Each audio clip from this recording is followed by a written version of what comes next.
खुदावंद यीशु मसीह के नाम से आप तमाम अजीज़ों को हमारी तरफ से इस्लाम कबूल हो।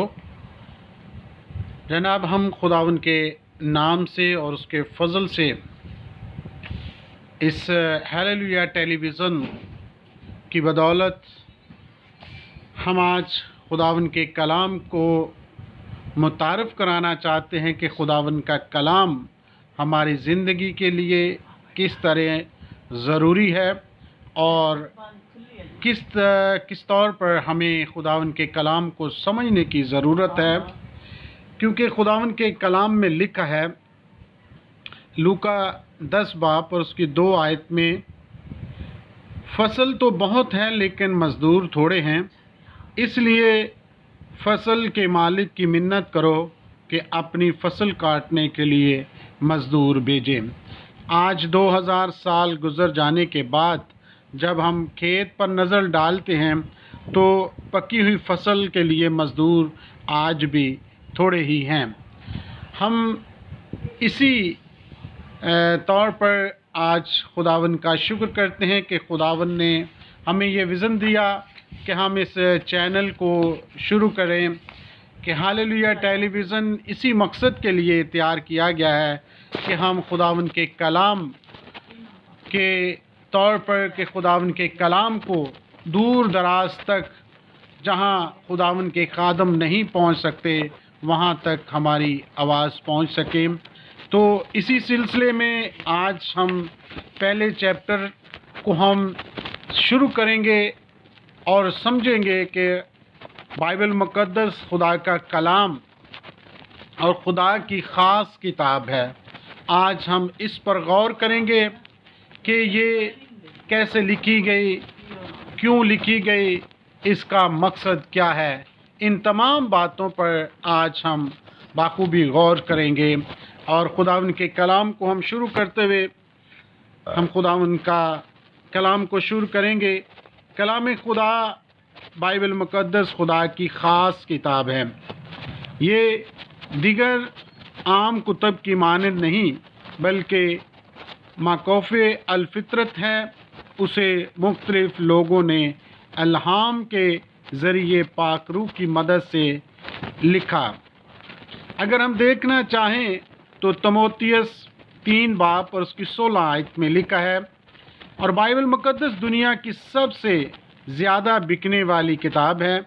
ये दुनिया की किसी भी किताब से ज़्यादा बिकती है।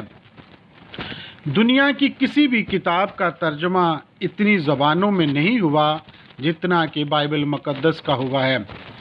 इब्तिदा में बाइबल मुक़द्दस 3 ज़बानों यानी इब्रानी, अरामी और यूनानी में लिखी गई। आपके पास जो बाइबल मुक़द्दस है उसे मखसूस शुदा लोगों ने तर्जुमा किया ताकि आप खुदा के अल्फाज, ख़याल और मंसूबों से आगाह हो सकें। बाइबल मुक़द्दस दुनिया की कदीम तरीन किताब है। बाइबल के सबसे पुराने हिस्सा लगभग 4000 साल पुराने हैं।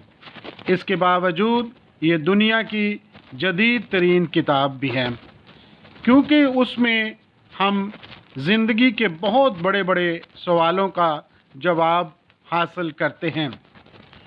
मिसाल के तौर पर, मैं कहाँ से आया हूँ, मैं यहाँ क्यों आया हूँ, मैं कहाँ जाने वाला हूँ। अगर जब बाइबल मुक़द्दस 66 किताबों का मजमूआ है तो भी उसका एक ही मौजू है, बनी नूं इंसान को बचाने के लिए खुदा का मोहब्बत भरा मंसूबा। बाइबल मुक़द्दस को 2 हिस्सों में तकसीम किया गया है, अहद अतीक और अहद जदीद। अहद अतीक में खुदा के उनके कामों का जिक्र किया गया है, वो यीशु मसीह के आने से पहले अपने लोगों के लिए करता था। अहद जदीद हमें यीशु मसीह की पैदाइश, उसके हालात ज़िंदगी, उसका बीमारों के लिए शिफा और गुनाहगारों के लिए माफ़ी की अजीम खिदमत, उसकी सलीबी मौत, मुर्दों में से जी उठने के बारे में بتایا گیا ہے۔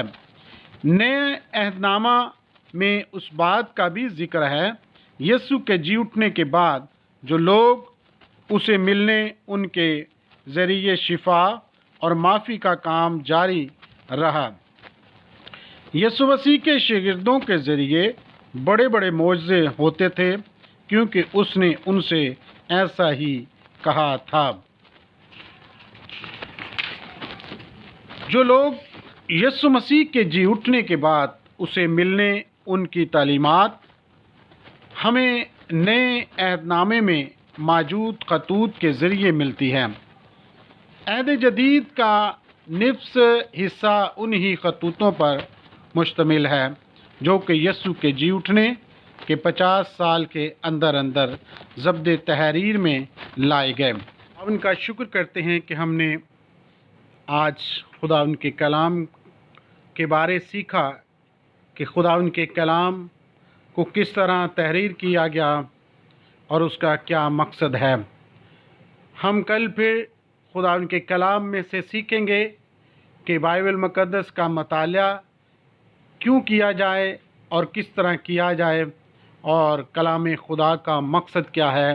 ان تمام باتوں کو ہم خداوند کے کلام میں سے کل سیکھیں گے، اور آج ہم خداوند کا شکر کرتے ہیں اس کے تمام گزرے وقت کے لیے اور تمام ان عزیزوں کے لیے جنہوں نے آج کا کلام سنا ہے۔ خداوند آپ سب کو برکت دے، آمین۔